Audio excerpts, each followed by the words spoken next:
Frank, is it difficult to believe you didn't get something out of that today? Yeah, I think on performance alone, and it doesn't always work that way, but when you play against City, you understand how the game may go. Possession against you, having to defend, to press, to cover, to do a lot of work. We did it brilliantly from first minute to last, deeper in the second half, but that can happen against these. First half was immense from us, from everybody. So yeah, I think just on general play, we deserved something from the game, at least a draw. I know people go, we didn't create lots of chances. Not many do against City. They created chances, a couple in the second half, nothing in the first. So we deserve something. First half in particular, though, where you had the upper hand, you created at least a couple of half chances at minimum. Good chance. You work in the week. You're only as good as your preparation sometimes, particularly with a team at this level. And then when the players apply it and Decore come back after 5 weeks, energy, levels amazing. Every player for the application, for what they did, for their braveness on the ball, best pressing team in the league, best possession team in the league we're against. So many things, and I'm very proud. In reflection, we'll look back and go, what a performance. The fans don't clap you off after defeat when you don't play like that, and they did, and the lads deserved that, and we're a bit hurting because we deserved it for performance and for a huge decision.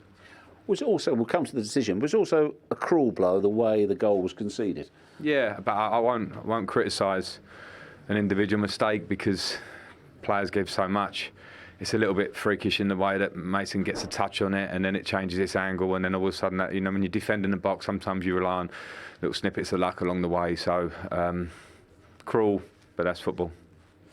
Clearly, you and the players are incensed with regards to the penalty decision. I know you went to speak to the referee. Did he offer any explanation? Yeah, and I was calm. I wasn't shouting and ranting at him, but I saw you. Yeah, it was.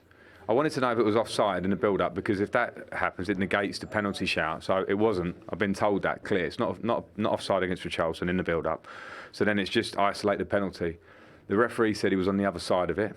Fine, I get that. So go to VAR, who have a minute and a half or 2 minutes to look at it, and to think that Chris Kavanagh has not given that penalty, that strikes him on the arm midway, strikes him when his arm's not in a natural position.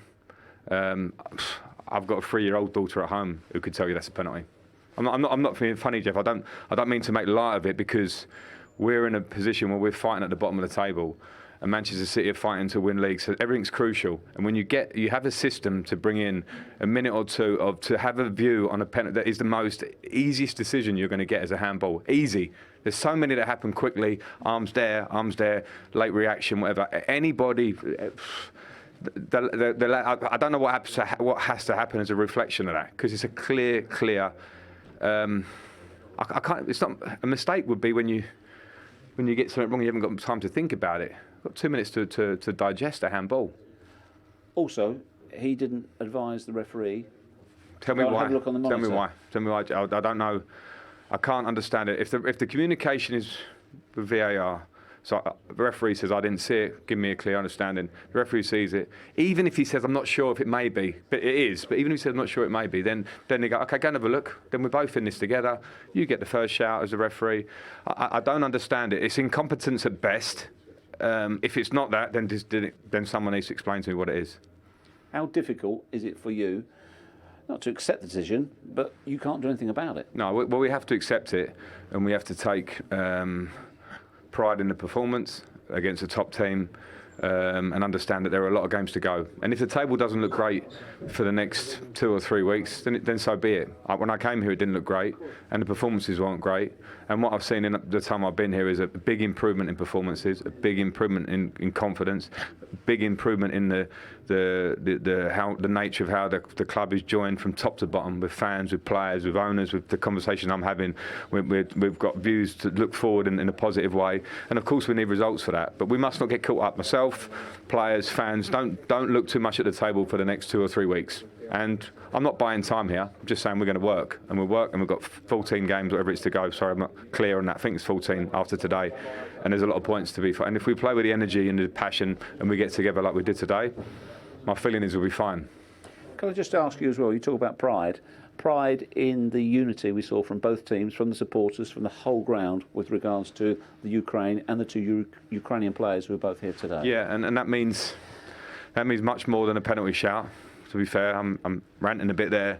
because that's what we care about. But to see Vitaly Mykolenko over the last 2 or 3 days or last week or so has been a huge perspective for me and for us as a club, because anyone who sees images and videos and anything who's anywhere near a person that we've been with Vitaly, and to see Zinchenko's face in the warm-up today, a huge moment to feel that can we not, be at peace with each other, disagree with each other, but not see the things that are happening at the minute. Frank, I need to segue because it's been an extraordinary day, and I know you said in your press conference yesterday, look, my concern is Everton right now, not any of my previous clubs. But midway through the second half, it was announced that Roman Abramovich has handed over stewardship of his club to the trustees of the Chelsea charity. Can I ask you for your reaction to that? I don't know, Jeff. I don't know. I've been told that just before I come on, so I'm not dodging, but I don't know any detail about it. So I appreciate that. I can't. Sorry. I understand, but Okay. thank you for everything else. Thank you. Cheers, Jeff. Thank you.